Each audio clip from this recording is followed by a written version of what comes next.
আজ কোনো আশিবাসি কাজ না করে সোজা রান্নাঘরে গিয়ে একটু খিচুড়ি বসালাম। ওরা বাপ বেটি খেয়ে একটু বাইরের দিকে হাঁটতে যাবে, তার জন্য বললো খাবারটা আগে বানিয়ে দাও, আমরা খেয়ে একটু ঘুরে আসি, তারপরে তুমি কাজ করো। তো আমি আজ সুন্দর রৌদ্র উঠেছে, সেজন্য ব্যালকনি জানলাগুলো খুলে দিয়েছি, খুলে বেড কভারটা চেঞ্জ করে কিছু থালা বাসন ছিল সেগুলো মাজা কষা করে আনিকার টিফিনটা রেডি করে দিয়েছি। একটু সকালে খিচুড়ি ছিল, সেই খিচুড়ি দিয়েছি, একটু আলু দিয়েছি, আর একটু ছপেতা ছিল বাড়িতে, সেটা দিয়েছি।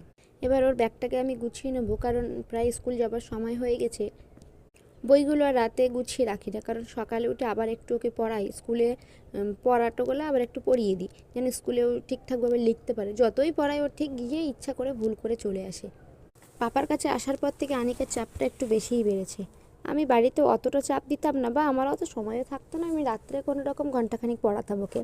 তো এখানে তো সেরকম কাজকর্ম নেই, এবার আমি আমার স্কুলের কাজটা ওকে টুকটাক করিয়ে দিই, করিয়ে আমি আর ওকে পড়াতে চাই না। তো পাপা আবার অন্যগুলো আবার ওকে পড়ায়। তো আমি পড়াতে শেষ করলাম, হট করে ওর পাপা চলে এলো ডিউটি থেকে, সে আবার তার মেয়েকে নিয়ে কিছুক্ষণ বসে পড়াই নিল।